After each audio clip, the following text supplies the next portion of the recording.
আপনি যদি ভাবেন ইরেকটাইল ডিসফাংশন বা লিঙ্গ উত্থানজনিত সমস্যা মানে শুধু আপনার বয়স হয়ে গেছে বা দুর্বলতা, তাহলে আজকের এই 4 মিনিটের ভিডিও আপনার জীবন বদলে দিতে পারে। কারণ গবেষণা বলছে এই সমস্যা অনেক সময় শরীরের ভেতরে আরো বড় বড় বিপদের প্রথম অ্যালার্ম। আমরা বেশিরভাগ মানুষ ভাবি ইরেকশন হলো একটা সেক্সুয়াল ব্যাপার, কিন্তু আসল সত্যিটা হলো ইরেকশন হলো একটা ব্লাড ফ্লো, অর্থাৎ রক্তের প্রবাহ, মানে রক্ত চলাচলের ব্যাপার। তো লিঙ্গ শক্ত হয় তখনই যখন সেখানকার সরু রক্তনালীগুলোতে খুলে গিয়ে সেখানে রক্ত প্রবেশ করে বা রক্ত চলাচল বেড়ে যায়। এই খুলে যাওয়ার কাজটা করে রক্তনালীর ভেতরের পাতলা আস্তরণ, যার নাম হচ্ছে এন্ডোথেলিয়াম। আর এই আস্তরণ কাজ করে একটা গ্যাসের মাধ্যমে, যার নাম হচ্ছে নাইট্রিক অক্সাইড। তাই সমস্যাটা যখন হয় অনেক সময় সেটা লিঙ্গের সমস্যা না, সমস্যাটা রক্তনালীর। এখন মন দিয়ে শুনুন, কারণ এই পয়েন্টটা বেশিরভাগ মানুষই জানেন না। আমাদের শরীরে চর্বি জমে রক্তনালী সরু হয়ে যাওয়ার একটা প্রক্রিয়া আছে, যার মেডিকেল ভাষায় নাম হচ্ছে অ্যাথেরোস্ক্লেরোসিস। এটা কিন্তু শুধু হার্টেই হয় না, সারা শরীরে যেখানেই রক্তনালী আছে সেখানেই হয়। কিন্তু মজার ব্যাপার হলো লিঙ্গের রক্তনালীর হার্টের রক্তনালীর চেয়ে অনেক চিকন, অনেক সরু। যখন শরীরে চর্বি জমা শুরু হয় সবচেয়ে সরু নালীগুলোই প্রথমে প্রভাব পড়ে। এই কারণে অনেক পুরুষের ক্ষেত্রে ইরেকশন সমস্যা দেখা দেয় হার্ট অ্যাটাক বা ব্রেন স্ট্রোকের অনেকদিন আগে থেকেই। গবেষণায় দেখা গেছে ইরেকশন সমস্যা অনেক সময় মানে হার্ট অ্যাটাকের 3 থেকে 5 বছর আগেই দেখা দেয়। মানে এটা একটা আগাম সতর্ক বার্তা।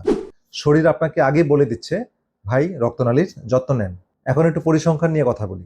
40 বছরের ওপরের প্রতি 10 জনের মধ্যে 4 জন পুরুষ কোনো না কোনো মাত্রায় এই সমস্যায় ভুগছেন।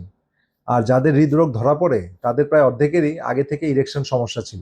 তাই বিশেষজ্ঞরা এখন বলছেন ইরেকশন সমস্যা মানে লজ্জা পেয়ে চুপ করে থাকার বিষয় না, এটা বরং একটা সুযোগ শরীরের ভেতরের বড় বিপদকে আগেভাগে ধরে ফেলার। তাহলে করণীয় কি? মূল কথা একটাই, রক্তনালী সুস্বাস্থ্য নিশ্চিত করতে হবে। রক্তনালী ভালো তো ইরেকশনও ভালো, আপনার হার্টও ভালো, আপনার ব্রেনও ভালো। তো 1 নম্বর যে বিষয়টা খেয়াল করতে হবে সেটা হচ্ছে ভালো চিকিৎসকের শরণাপন্ন হন। যদি এই সমস্যা থাকে তাহলে ব্লাড প্রেশার চেক করেন, রক্তের লিপিড প্রোফাইলগুলো চেক করেন, রক্তের ব্লাড সুগার এবং ইনসুলিন রেজিস্ট্যান্স খুব চেক করেন, এবং রক্তের প্রদাহ আছে কিনা সেটা দেখবেন। এবং রক্তের ইনসুলিন রেজিস্ট্যান্স, যেটা আমরা বলি হোমায়া টেস্টের মাধ্যমে, সেটা অবশ্যই করাবেন। এবং এর মাত্রা 1.5 এর নিচে অবশ্যই নিয়ে আসতে হবে। 2 নম্বর হচ্ছে পেটের চর্বি কমাতে হবে। বিভিন্ন অঙ্গের চারিদিকে যে চর্বি আছে, যেটাকে ভিসেরাল ফ্যাট বলে, সেটা খুবই মারাত্মক, সেটা কমিয়ে ফেলতে হবে। কারণ এটা বেশি থাকলে আপনার টেস্টোস্টেরন কমে আসে এবং টেস্টোস্টেরন থেকে ইস্ট্রোজেনে কনভার্ট হওয়া শুরু করে। আর টেস্টোস্টেরন যত কমে তত রক্তনালীর মানে রক্তনালীর দেয়াল ক্ষতিগ্রস্ত হয়। 3 নম্বর হচ্ছে আপনার মুভমেন্ট, নড়াচড়া, ব্যায়াম করতে হবে। তো এই ব্যায়ামের মাধ্যমে আপনার শরীরে নাইট্রিক অক্সাইড তৈরি হয়।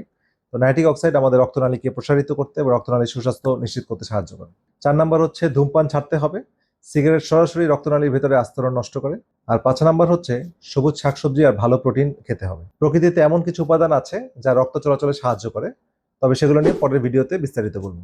দেখুন, এই বিষয়টা নিয়ে লজ্জায় চুপ করে থাকলে আপনি শুধু একটা সমস্যা লুকাচ্ছেন না, একটা সতর্ক বার্তাকে উপেক্ষা করছেন। নিজের শরীরকে গুরুত্ব দেওয়া কোনো লজ্জার কাজ না, এটা সাহসের কাজ। এই ভিডিওটা যদি একটুও কাজে লাগে তাহলে 3টা কাজ করুন। 1, এটা শেয়ার করুন। হতে পারে আপনার এক শেয়ার আপনার পরিচিত কারো হার্ট অ্যাটাক আগে ভাগে ঠেকিয়ে দেবে। 2 হচ্ছে কমেন্টে লিখুন জানলাম, যাতে আমি বুঝি আপনারা এই ধরনের সিরিয়াস স্বাস্থ্য তথ্য চান। আর 3 হচ্ছে পেজটি ফলো করে রাখুন, কারণ পুরুষের স্বাস্থ্য নিয়ে যে কথাগুলো কেউ খোলাখুলি বলে না সেগুলি আমরা এখানে সহজ ভাষায় বলার চেষ্টা করছি। আর হ্যাঁ, এই ভিডিওতে যত গবেষণা কথা বললাম তার সবগুলো রেফারেন্স কমেন্ট বক্সে পিন করে দেওয়া হলো। আপনারা পড়বেন এবং নিজেকে জ্ঞান দ্বারা সমৃদ্ধ করবেন। তো ভালো থাকেন, সুস্থ থাকেন, দেখা হবে পরবর্তী ভিডিওতে। আল্লাহ হাফিজ।